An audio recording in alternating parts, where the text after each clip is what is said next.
VGK travels to Los Angeles to face the Kings for the second time in 8 days. We preview tonight's game and much, much more on the way right here on this edition of Locked On Golden Knights.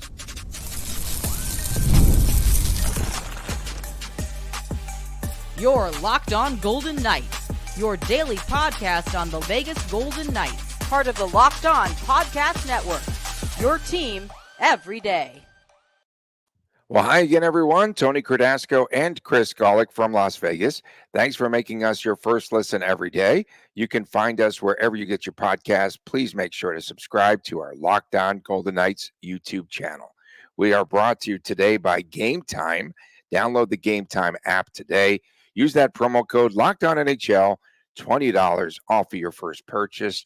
Terms do indeed apply. What time is it, Mr. Golick? Game time. It is game time. And the game is on tonight in Los Angeles. VGK won the first meeting against the Kings here. My office is right behind the bathroom, and someone just went in there and bumped something, and a bunch of stuff fell. So that's what me looking around was. It scared the crap out of me, but keep going. Nothing fell from the sky. You're good. Yes, not on me. Yeah, and we couldn't hear that. So, okay. Thanks for interrupting my flow, bro. You interrupt me all the time. I know, I really do. So VGK won that first meeting, Chris, 6-1. Get the ad off there. Okay, there we go. That was the game there that culminated a 7-game season opening road swing for the Kings. And as we recall, it's just 8 days ago, so it's fresh in our minds.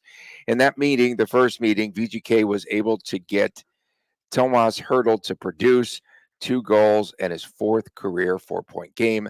Alex Pietrangelo and Mark Stone also had 3-point games. And do the Vegas Golden Knights, are you starting to feel that they might maybe have the number of the Kings? I just think they've really handled them, I feel, particularly well, especially here. Last year, really not a good barometer, though, because they finished up the series early, right, in December. This year, let's see if it comes down to meaningful games later on in the season. Yeah, I mean, I don't have the direct head-to-head stats in front of me, but I feel like it's not as dominating as it is Vegas and San Jose, but I think it's definitely tilted towards the Golden Knights side. I mean, really, ever since that playoff series when the Golden Knights swept them in season number 1. So good rivalry is there. Maybe not as heated as it was, but there's still a little bit of a rivalry whenever Vegas and LA lock up. What I remember about that game last Tuesday where Vegas and LA played each other, I feel like that was a breakout game, not for Hertl, but kind of for the team. That's the first game when Cassidy put the defensive pairings back as they were from last season.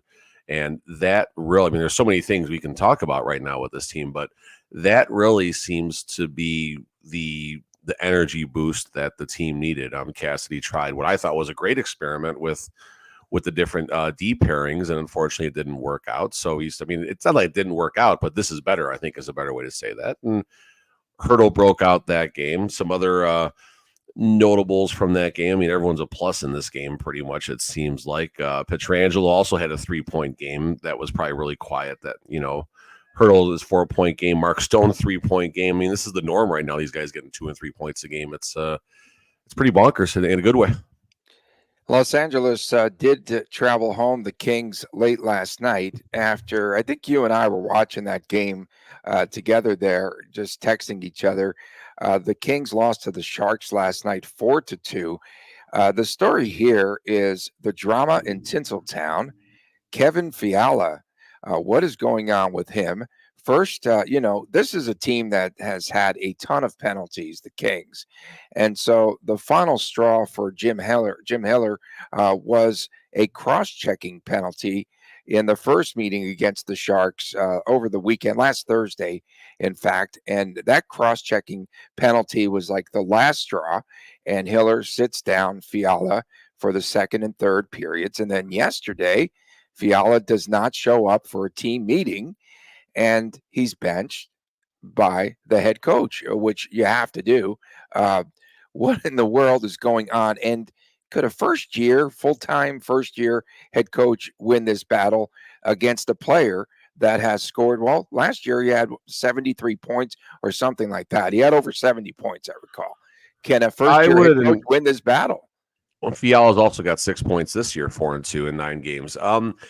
I would like to know. I didn't research this. I would like to know if there's any news out there as to why Fiala missed the meeting He's yesterday. still mad. He's still mad, I'm sure, for being If that's benched. what the report is, that's fine. Then that's No, I'm just guessing. unfortunate. I'm guessing too. I'm guessing the same thing. It just seems. I mean, listen, Fiala's been around for a while. He's a vet.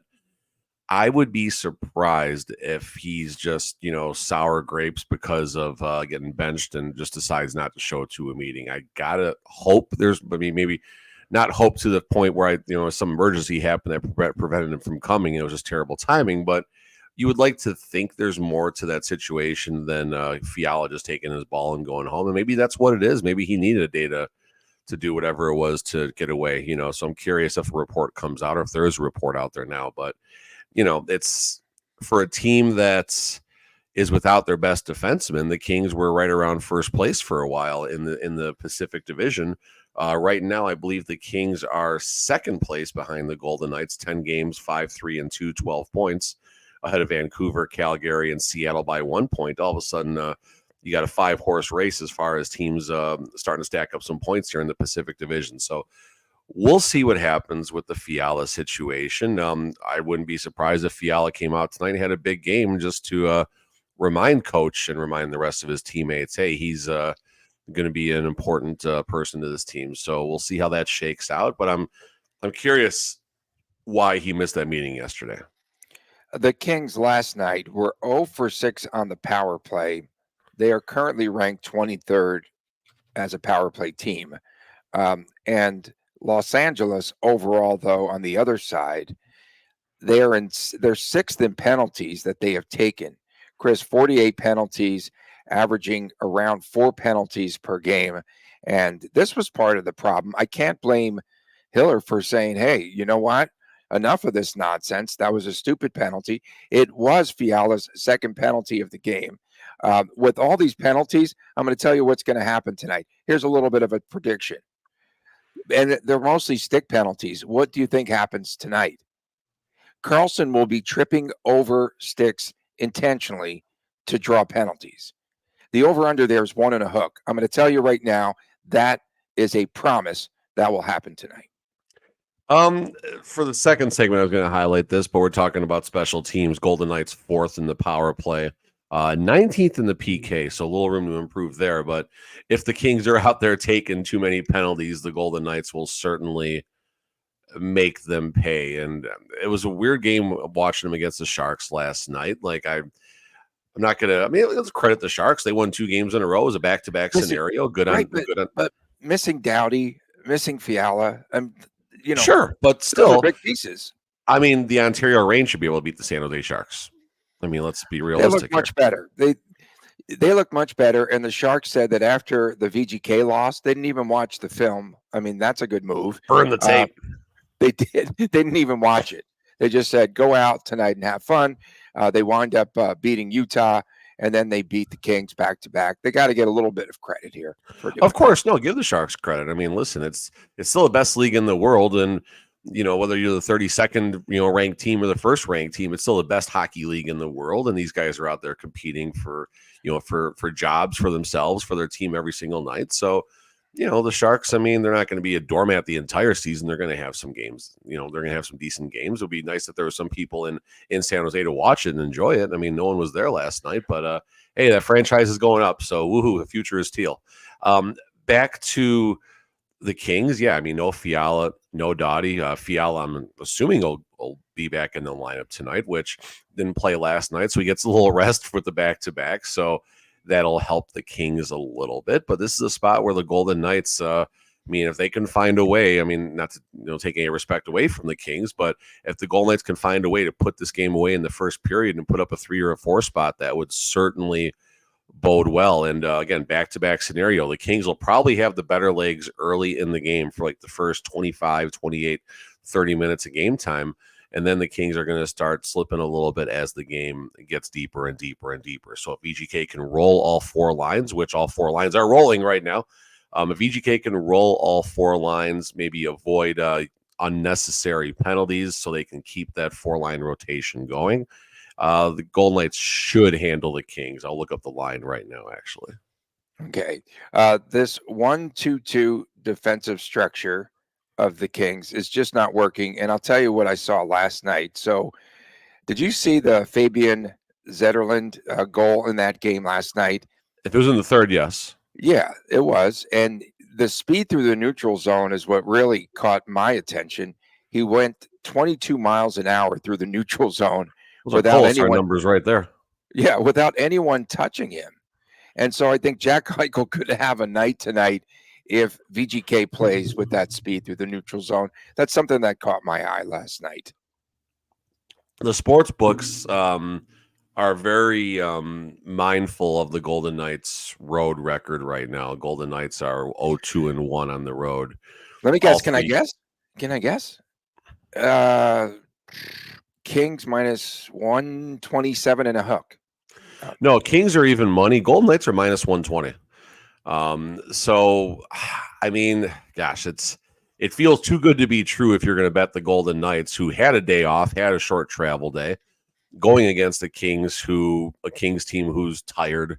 Sportsbook, this is one of those spots where you look at it and the sportsbook, you feel like the sportsbook thinks they know something about this game based off of history, based off of what's happened this season. So I wouldn't bet this game with your money, Tony. But yeah, that line feels soft. I'm really curious if it moves, 10 or 15 cents either direction, probably to the Golden Knights side. If money comes in on the Kings, I definitely am not touching this line. No way, no how. Well, again, they put VGK in some really good spots here against the Kings. 7th consecutive game. Start off the season on the road for the Kings. They looked disinterested, to say the very least, in last week's 6-1 loss. Now they play VGK on the tail end of a back-to-back. And I know you were saying, it's just the Sharks. It's not a big deal, whatever. But that's going to wear them down, particularly late in the game. 100%. This is just not fair. I'm sorry. I want to see the Kings. It's fair. I want to see the Kings and VGK play on even terms. I really would like to see that. I get it. I would presume Darcy Kemper's. Why wouldn't they play? Why wouldn't they set this up to where the Kings play San Jose on the tail end of a back-to-back the way VGK did?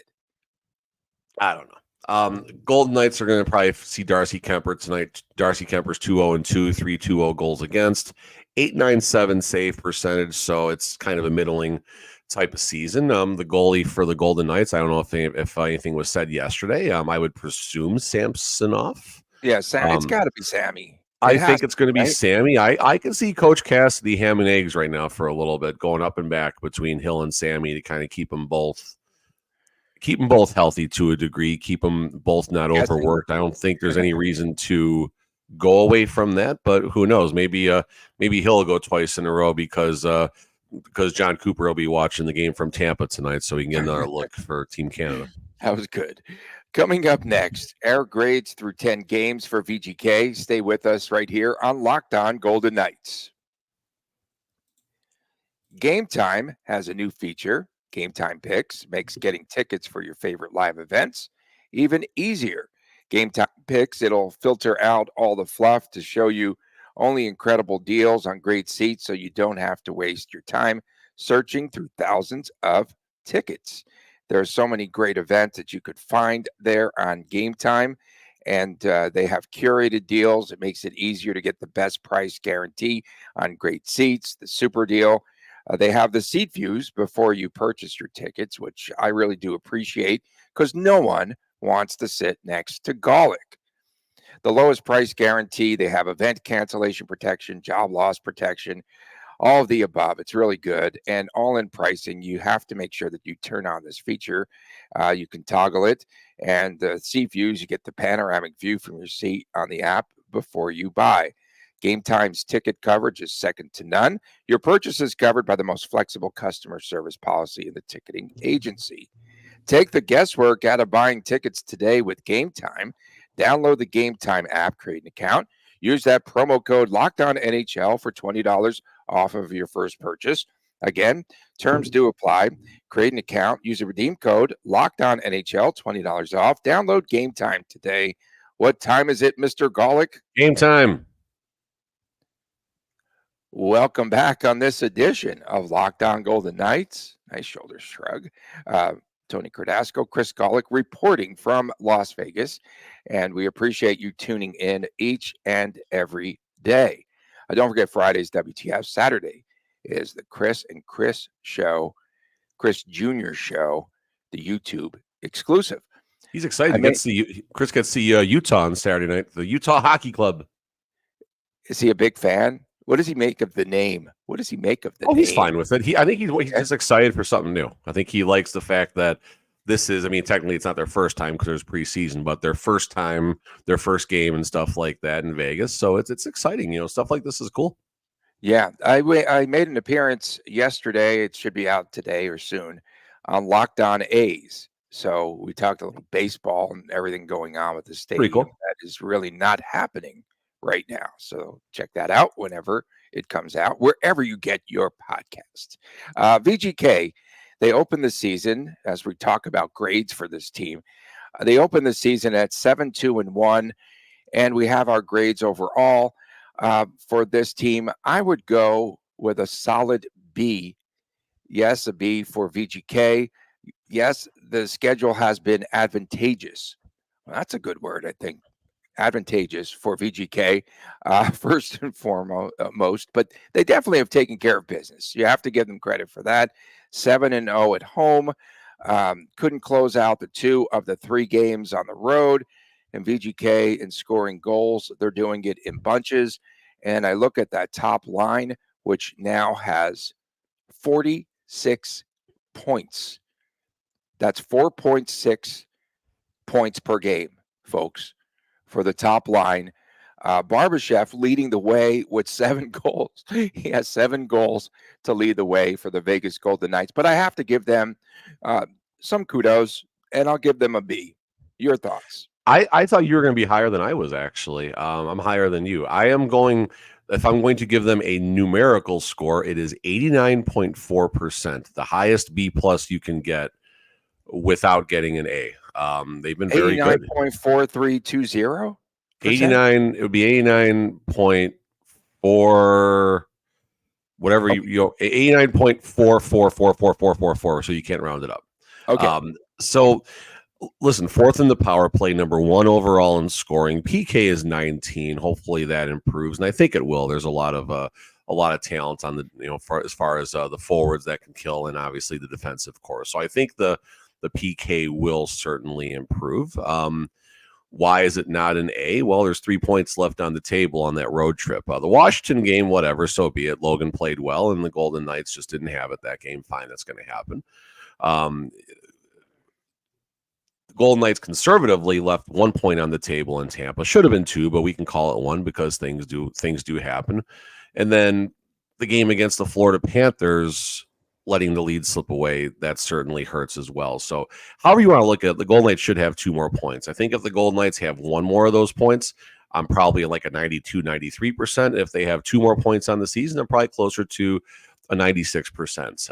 Aiden Hill obviously has had some issues. Very good game recently, of course, with the shutouts. A lot of, a few slow starts for players not on that top line, and things have really ticked again. We're talking the entire 10 games. We're not talking the last 3 games, which have been magnificent. We're talking the entire 10 games right now. So I'm very much higher than Tony, almost an entire grade. I'm an 89.4%. I'm a very solid B plus. And while I'm still I'm not changing my outlook on this season. I still think the Golden Knights will have some tougher times ahead. This is normal right now, Tony. We talked on yesterday's show. What was it? 7-2, 6-2 this year, 7-2 this, 7-2-1, whatever it was this year. You look at what happened last season, very good start. You look at what happened the season before, very good start. You look at Cassidy's last 5 seasons in Boston, very good starts. The Golden Knights are doing what they should be doing given their history. Middle third of the season is upon us, basically about a month from now at American Thanksgiving. That's the sensitive point of the season. But last thing I'll say is that you and I both thought the Golden Knights would not be able to count on banking points in a hot starts. They proved us wrong. Full credit to Coach Cassidy and the team for doing so. Yeah, for sure. Absolutely. And people will say I'm negative because you gave VGK a higher score, but I did give them a solid B. That's more, I deserve You give some him a credit. very soft B, Tony. 80% is a very soft B. Goaltending was a big question mark coming into this season, Chris. Aiden It Hill still is. It struggled. still is. It still is. So Keep coming going into there. the season through 10 games, yes, it has been an up and down campaign. Aiden Hill has struggled. He's had some rocky starts, but maybe perhaps he's settled down now. Ilya Samsonov has been the surprise, I think. When you look, they're just using him in spot starts right now.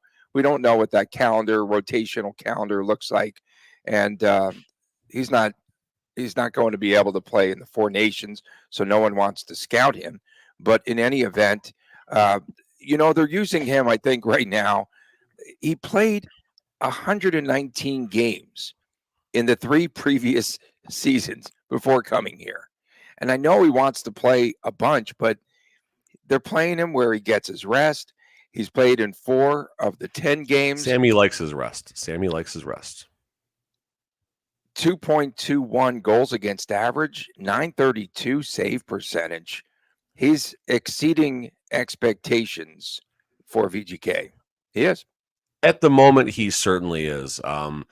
Samsonov, this is what we're going to get. You're going to get some very solid runs of good hockey from him, and then you're going to see some moments where Robin Leonard is missed. I mean, that's the hot and cold version of Samsonov. They are polar opposites of each other. Now, I'm not dogging him completely here. We're also changing the scenario completely for Samsonov. Comes from the Toronto Maple Leafs, not known for having a very good defense, to put it very, very mildly, to put it very, very conservatively. Golden Knights, they do have a very good, 6, 7, 8-man D core. I mean, Hutton can't even get in a game right now. There's more Trade to the that, I guy. think. But point being is Hutton can't even get in the lineup right now. Korczak is just pushing him down, and credit to Korczak for doing so.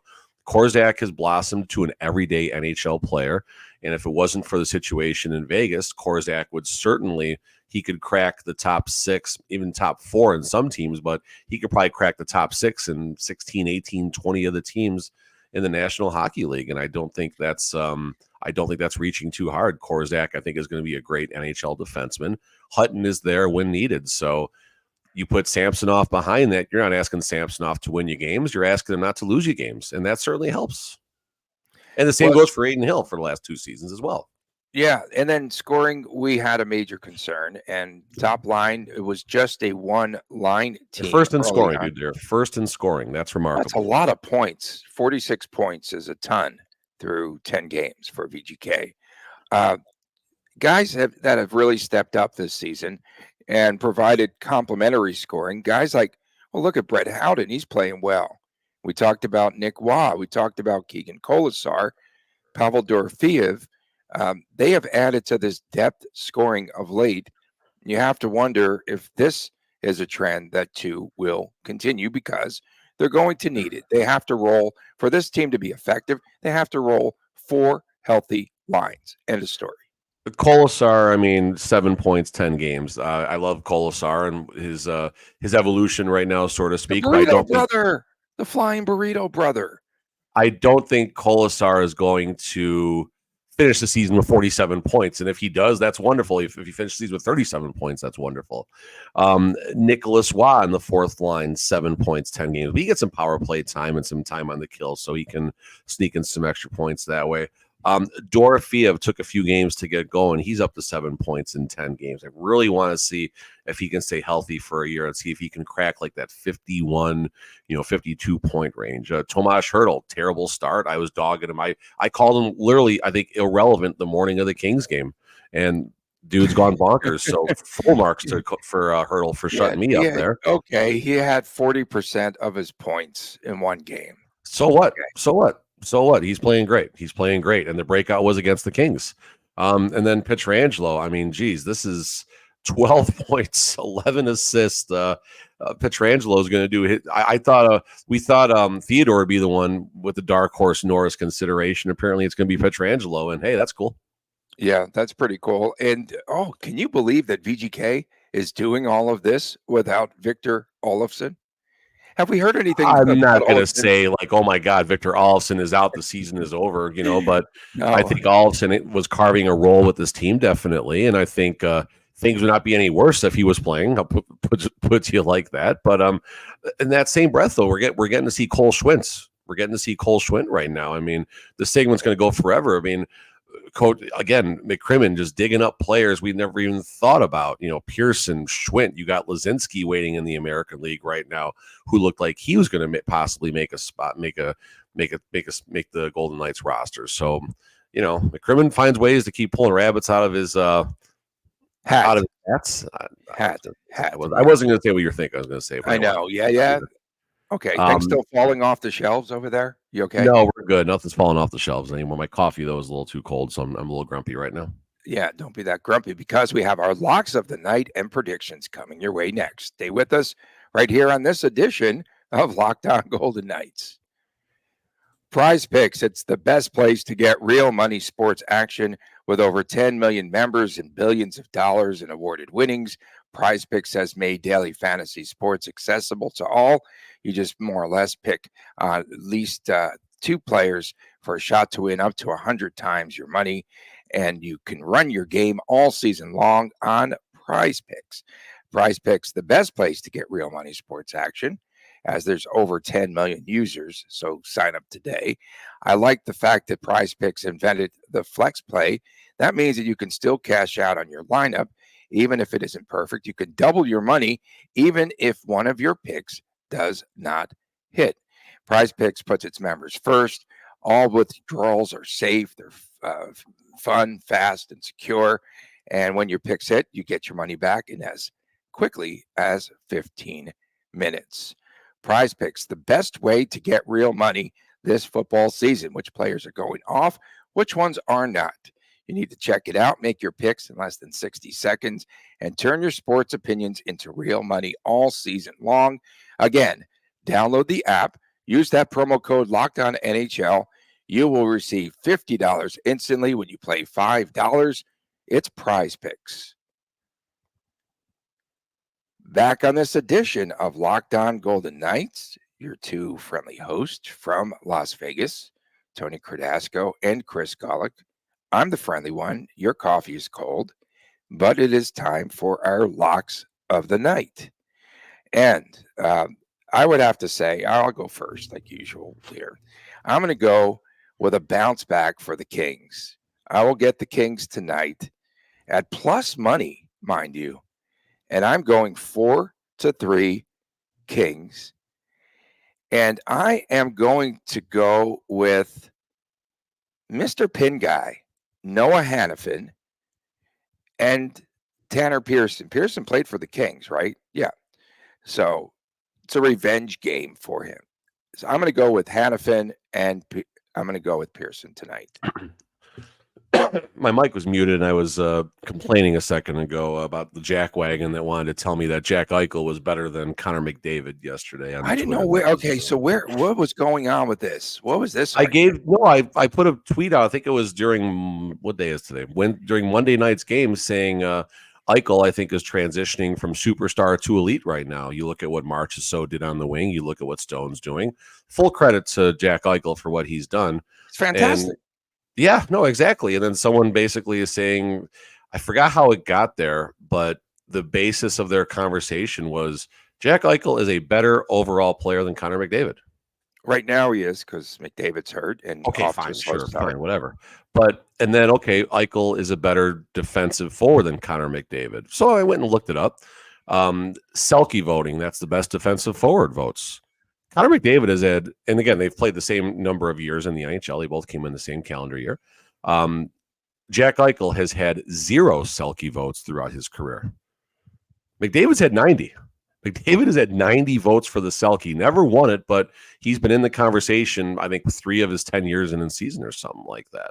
So it was just one of those things like, just I get it, you're a Golden Knights fan. Cool, fine. But McDavid is there's not a coach, a GM, or an owner in the world that would not select Connor McDavid over Jack Eichel if those are the only 2 players you can start your franchise around. End of story.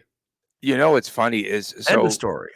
the Kool-Aid kids really come out of the woodwork after a VGK win. It's just so And funny. fine, they're happy. That's good. It's I okay to get be it. happy I and get it. emotional. It is. It I is. get But it. Like after you beat the Sharks, it's just like enjoy the win, move on, throw away the tape like the Sharks did.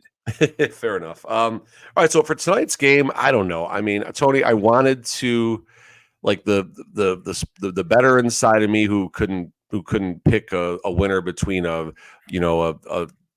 a cat and a horse right now. I just threw that out there. First animal I Yeah, I could don't know think what of. that analogy is. The point being is I couldn't pick a winner to save my life. So if I was probably gonna put real money on the game, the Kings are just too sexy of a bet given the circumstances, but I can't do that. 4-1 Vegas, it just feels like a spot where they're gonna roll tonight. Kings might have a better start. Kings might even look like the better team for the first 18 or 20, 22 minutes of the game. But I think the Golden Knights will turn it on and pull away regardless of who the goalie is. So give me 4-1. I'll go with the two players that had breakout games last time they played the Kings. I will go with Hurdle and Petro today. Have you noticed that Vegas? Bruce? Just make sure I'm clear. 4-1 Vegas. Okay. 4-1 Vegas. Have you noticed that Bruce Cassidy has not had a case of jumblitis in the early part of this season? I think He's you're really talking not about that- line combinations, correct? Yes, he's not jumbled the lines. I was just like, But he as I was was, watching, and now he found what works, and now he's sticking with it. And good. that's funny though. Even don't mess with the winning formula.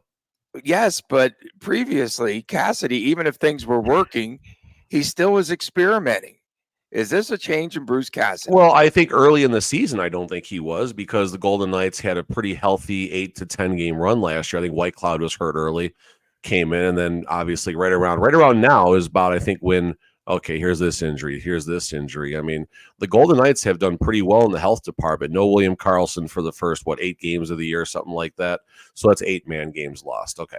Olofsson has missed the last, 4 games. So now we're at 12-man games lost. Okay, fine. No big deal. Nicholas Hague has missed a couple. You're at 14-man games lost. Theodore missed one. The Golden Knights are on 15 or 16-man games lost through 10 games. If you're going to adjust that, they're losing 1.6 players per game. That puts them right around the 130, 140 game range for man games lost, which is a far cry from the 400 and 500s where they've been before. So again, it's early, a lot can change, but right now things are looking very good for the Vegas Golden Knights. Bruce, if you're listening like you usually do, please give us a shout out by using the term jumblitis. We appreciate everyone tuning in, especially our everydayers. Simpler word, Tony. It would be so obvious. I don't even know what jumblitis means. Okay. We appreciate you tuning in wherever you're at around the globe, especially our good friends in Singapore. I like to say that. And of course, don't forget Fridays are WTF days. Saturdays, it's the Chris Jr. show. And that is the YouTube exclusive. Please make sure that you subscribe there. Our life depends on it, sort of. Okay. For my man, Chris Golick, I don't know where they're going. For Chris Golick, I'm Tony Cardasco. Thank you so much for tuning in. Go heat up your coffee, Golick. We'll see you again tomorrow right here on Locked On Golden Knights. And please, folks, take care.